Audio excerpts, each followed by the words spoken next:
Namgyakhona, the podcast inspiring entrepreneurials in South Africa. Because if it's going to be, it's up to me. I had wonderful colleagues. I had to learn. I had to give myself time to learn the industry. There's different ways in which I can be successful. To us here, where we are talking about how to be entrepreneurial and inspire every single one of us to take our own lives into our hands and believe that we can make a change in society.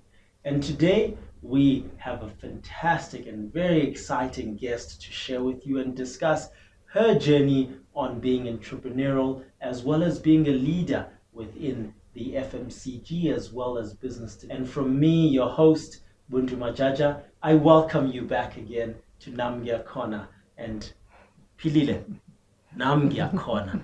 Thank you so much for joining us. Most people don't make that decision to, to actually make a shift into something and explore something else that they want to do, like you have.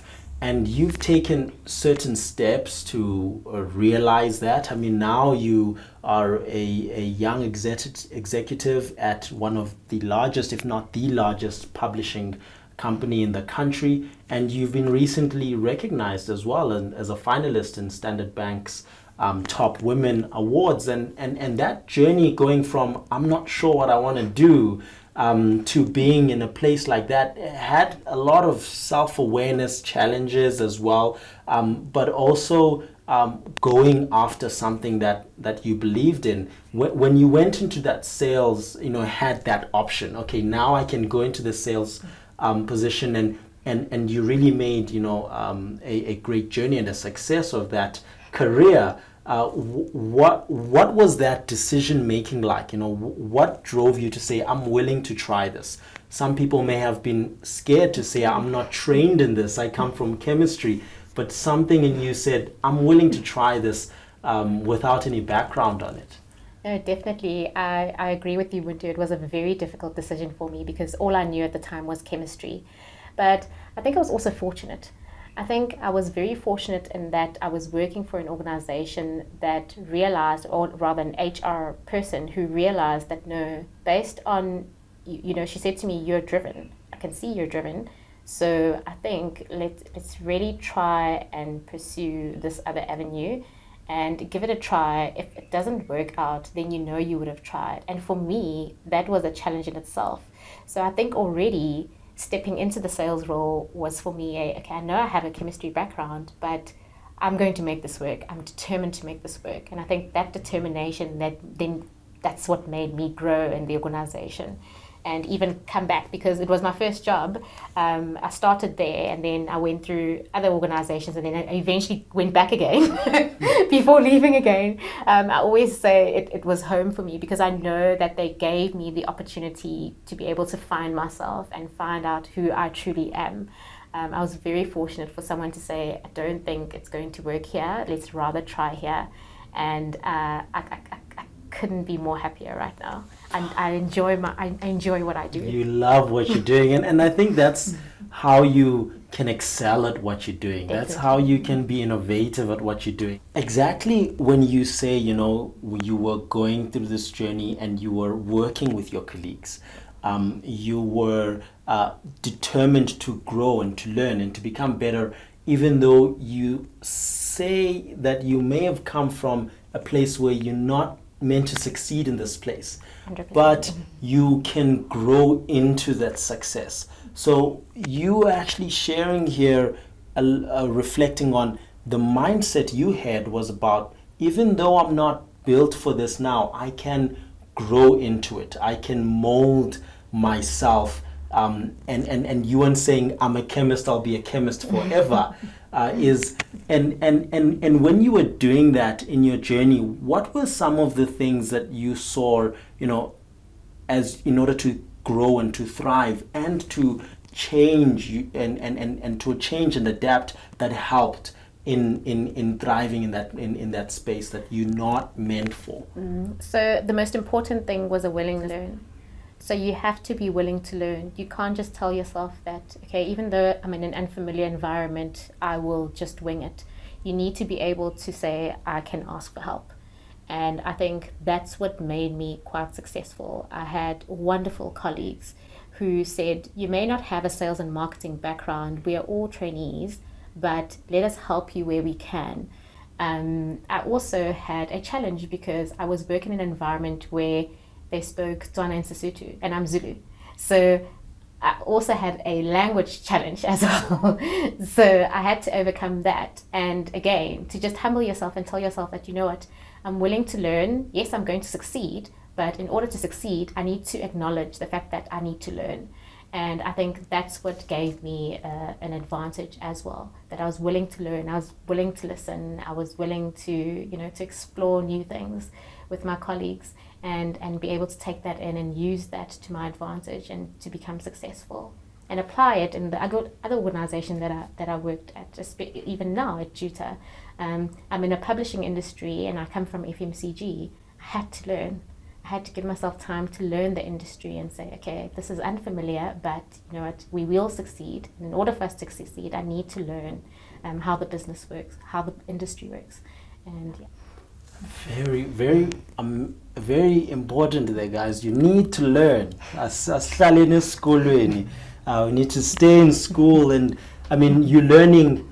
And I think what's powerful is that you say, we saying now we need to learn at school, but you saying actually learning is a lifelong thing. Oh, definitely. In work, in school, in the business, everything is about learning and growing, and what's important is also having that support in that journey. For you, is that a perspective you've always had?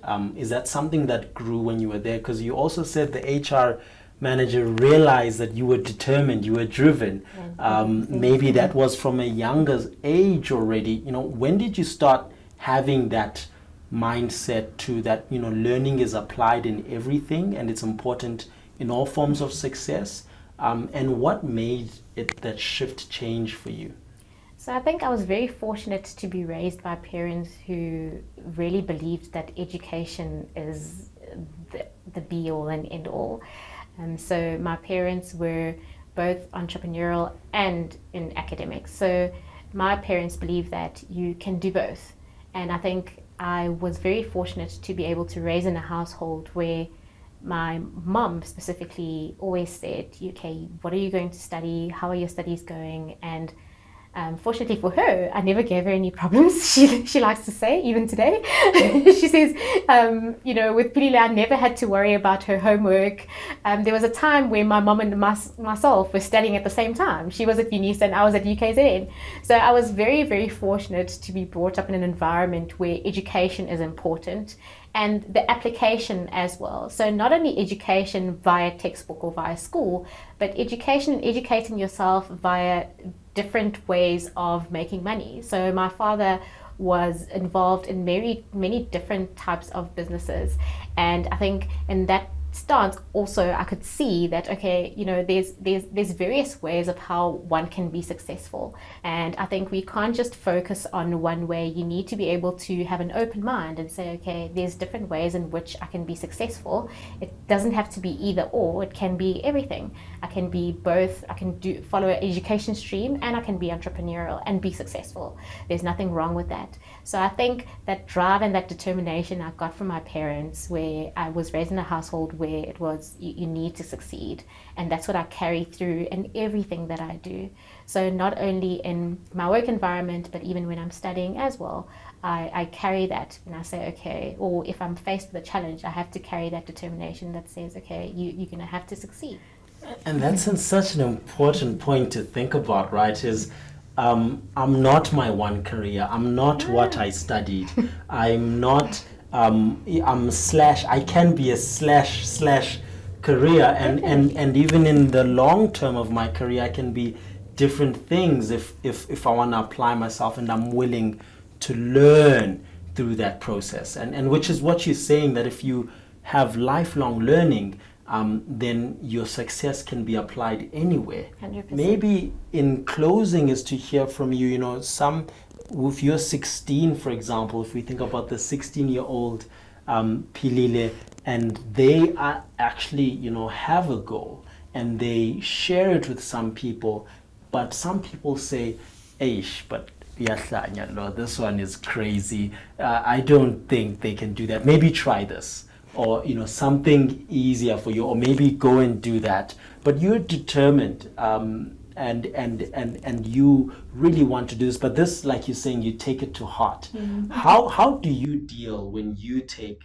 failure to heart? What helps you overcome, and what would you say to 16-year-old Philile on how to overcome that kind of failure, or at least disappointment? So 16-year-old Philile did go through something where she felt like a failure many times, actually. So 16-year-old Philile was in grade 11 at the time. And I know a lot of students will know grade 11 is more difficult than matric. So 16-year-old Philile came back with marks that were pretty dismal for her. So she was very disappointed in how she had performed in a certain term. And bearing in mind that 16-year-old Philile had a goal to say, okay, these are the type of marks that I want to achieve. And it happens to all of us. For some of us, it's I want to get an A, and for some of us, it's I just want to pass. For some of us, it's I want to get 60 for all my subjects. And I think for me, 16-year-old Philile was, sometimes you will study and you will do your best, but sometimes you just won't get the marks that you want. But 16-year-old Philile had to learn at the time and say, okay, these are the marks that I've received right now. I have not finished. I'm not even matric yet. It's term 3 of grade 11. So there's still term 4. There's still grade 12. What can I do now for me to improve on my next marks? What have I not done now? What can I do to improve? First, internalize the failure and say, okay, I have not been successful in what I wanted to achieve. Okay, that's fine. All right. But I have an opportunity to then bounce back from that. And how do I do that? What went wrong? And that's how she dealt with it. She went back to her teachers and she said, what happened? What did I do wrong? And again, going back to asking for help. When you ask for help, then people can see, especially your teachers can see that you are willing to learn. So my teachers may have given me some extra tutorials, or a teacher would have sent some more worksheets than someone else along my way. And what did that give me? More practice. Yes, it was not nice. No, don't get me wrong. It was not nice, but I knew that this is what I have to do to improve my marks. So I did those worksheets and I'd hand them in. And mind you, remember, it was extra work for my teachers as well. But I had reached out to them and they had said, okay, we will help you.